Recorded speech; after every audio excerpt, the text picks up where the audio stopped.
नमस्कार दोस्तों, मैं ज्योतिष आचार्य वासुदेव मिश्रा आपका अपने चैनल सत्य की खोज में हार्दिक अभिनंदन करता हूं। दोस्तों, आज का यह ज्योतिष का कार्यक्रम आप लोगों के लिए यानी कि मिथुन राशि वालों के लिए बेहद ही ज़्यादा खास और विशेष कार्यक्रम साबित होगा। आज हम चर्चा करेंगे देवगुरु बृहस्पति के राशि परिवर्तन प्रभाव के बारे में। जी हाँ, देवगुरु बृहस्पति बीते 1 मई 2024 की दोपहर 1:47 पर अपनी वर्तमान मित्र राशि अग्नि तत्वीय राशि मेष राशि को छोड़कर अपने शत्रु की साधारण भूमि तत्वीय राशि वृषभ राशि में प्रवेश कर चुके हैं, जहां कि वो 14 मई 2025 तक रहेंगे और उसके पश्चात मिथुन राशि में प्रवेश कर जाएंगे। जी हाँ, इसके साथ ही देवगुरु बृहस्पति इस समयावधि में अपनी चाल में 2 बार परिवर्तन करेंगे। आने वाले 9 अक्टूबर 2024 को देवगुरु बृहस्पति अपनी मार्गी चाल में परिवर्तन करके वक्री होंगे और फिर पुनः एक बार 4 फरवरी 2025 को अपनी चाल में परिवर्तन करके वक्री से मार्गी हो जाएंगे। तो ऐसे में बड़े विस्तार के साथ जानने का प्रयास करेंगे कि देवगुरु बृहस्पति अपनी शत्रु की साधारण राशि में गोचर करते हुए किस प्रकार से आपको प्रभावित करेंगे।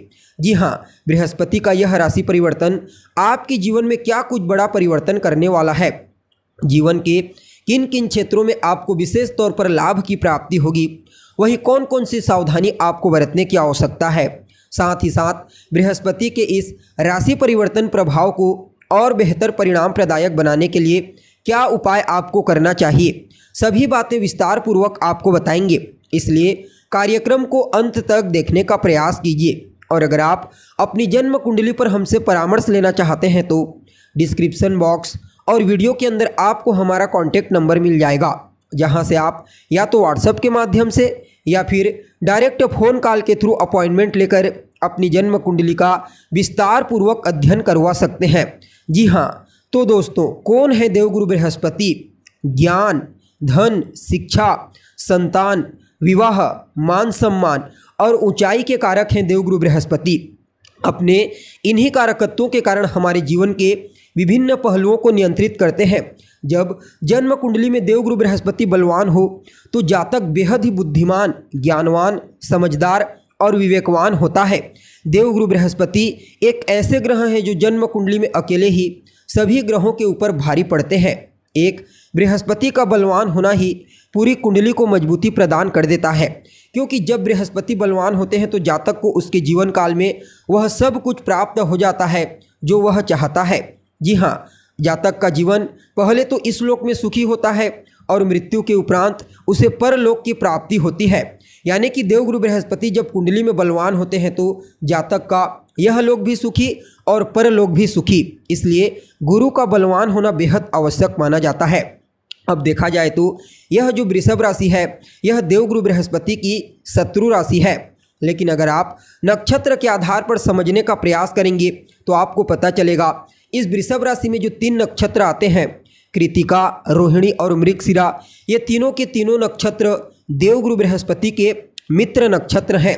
जी हाँ, जहाँ कृतिका सूर्य का नक्षत्र है तो रोहिणी चंद्रमा का और मृगशिरा सेनापति मंगल का, और ये तीनों के तीनों ग्रह देवगुरु बृहस्पति के मित्र ग्रह हैं। अतः बाहरी दृष्टिकोण से भले ही आपको लगे कि गुरु वृषभ राशि अपनी शत्रु की राशि में गोचर कर रहे हैं, लेकिन आंतरिक रूप से अपने मित्र के नक्षत्र में गोचर करेंगे। अतः आपके लिए गुरु के इस राशि परिवर्तन को किसी वरदान से कम नहीं कहा जा सकता।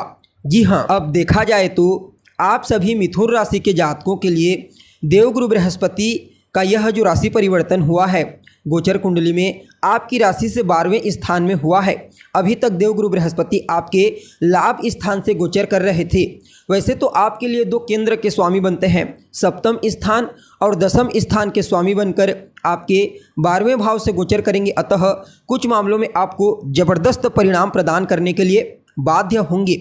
जी हाँ, पहले पॉजिटिव चीज़ों के बारे में बात कर लेते हैं। तो सबसे पहले जो जातक विदेश जाने के लिए प्रयत्नशील हैं, चाहे पढ़ाई लिखाई करने के लिए जाना चाहते हैं, बिजनेस व्यापार करने के लिए जाना चाहते हैं या फिर कोई और अन्य काम करने के लिए जाना चाहते हैं, उन्हें इस गोचर काल के दरमियान विदेश जाने का मौका अवश्य प्राप्त होगा। अगर आप कोर्ट कचहरी के चक्करों में फंसे हुए हैं किसी वजह से, तो समझ लीजिए वहाँ से आपको देवगुरु बृहस्पति बाहर निकालेंगे। अस्पताल का चक्कर लगा लगा करके थक गए हैं तो वहाँ से आपको बाहर निकालेंगे। देखिए, यह जो 12वां स्थान होता है यह हर प्रकार के मुक्ति का स्थान होता है। अतः आपके जीवन काल में जिस चीज़ से भी आपको मुक्ति चाहिए, जैसे कि अगर आपके ऊपर कर्जा है तो आप कर्ज से मुक्ति चाहते हैं, आपके शरीर में कोई बीमारी है आप उस बीमारी से मुक्ति चाहते हैं, या फिर आप कह सकते हैं कि आपके जीवन में और किसी अन्य प्रकार की कोई समस्या, कोई परेशानी है उससे आप मुक्ति चाहते हैं, समझ लीजिए इन तमाम प्रकार की समस्याओं से आपको इस गोचर काल के दरमियान मुक्ति की प्राप्ति होगी। जी हाँ, अतः देवगुरु बृहस्पति के इस राशि परिवर्तन को बड़ा ही उत्तम और श्रेष्ठ कहा जा सकता है। अब समझने का प्रयास कीजिए, जहाँ पर देवगुरु बृहस्पति होते हैं वहाँ से पंचम स्थान को, सप्तम स्थान को और नवम स्थान को दृष्टिगोचर करते हैं। अब यहाँ पर 12वें भाव से गोचर कर रहे हैं, अतः इनकी जो पंचम दृष्टि होगी वह आपके तीसरे स्थान पर, जो सप्तम दृष्टि होगी वह आपके षष्ठ स्थान पर और जो नवम दृष्टि होगी वह आपके अष्टम स्थान पर पड़ेगी। और देवगुरु बृहस्पति की दृष्टि में अमृत होती है, अतः इनकी दृष्टि भी कमाल करने वाली है। पहले तो आपके तीसरे स्थान को देखते हुए आपके पराक्रम, आपके पुरुषार्थ में विशेष रूप से वृद्धि करेंगे, आपकी बौद्धिक क्षमता, आपके कम्युनिकेशन स्किल्स को मजबूत बनाएंगे। जो जातक मीडिया के क्षेत्र में कार्य करते हैं, बैंकिंग के सेक्टर में, मैनेजमेंट के फील्ड में या फिर चमक धमक सिनेमा जगत में कार्य करते हैं, उनके लिए यह गुरु की पंचम दृष्टि बड़ा ही श्रेष्ठ परिणाम प्रदायक साबित होगी। छोटे भाई बहनों के साथ आपके तालमेल को बेहतर बनाएंगे। छोटे भाई बहनों को उनके कार्य क्षेत्र में विशेष तौर पर सफलता मिलेगी। आपका सहयोग उन्हें मिलेगा, उनका सहयोग आपको मिलेगा। पड़ोसियों के साथ भी आपके तालमेल को बेहतर बनाएंगे। और इनकी जो सप्तम दृष्टि होगी वह रोग, रिपु और ऋण, इन तीनों चीज़ों से आपको बचाने का कार्य करेगी। जी हाँ, वैसे तो आपको तमाम प्रकार की समस्याओं से मुक्ति मिलेगी, लेकिन स्पेशली इन तीनों चीज़ों के ऊपर विशेष फोकस करेंगे। जी हाँ, और जो जातक कंपटीशन एग्जाम दिलाना चाहते हैं, विद्यार्थी हैं, उनके लिए तो कहना ही क्या, समझ लीजिए कितना भी बड़ा कंपटीशन एग्जाम क्यों ना हो, वहाँ पर विद्यार्थियों को सफलता मिल करके रहेगी। अब देखा जाए तो देवगुरु बृहस्पति की जो नवम दृष्टि होगी वह आपके अष्टम स्थान पर होगी, अतः अष्टम स्थान से संबंधित चीज़ों में आपको विशेष रूप से प्रॉफिट देखने को मिलेगा। जैसे कि पहले तो स्वास्थ्य से संबंधित कोई समस्या नहीं होगी, चोट चपेट की घटनाओं से आप बचे रहेंगे और आकस्मिक रूप से आपको धन, सफलता और तरक्की प्रदान करेंगे।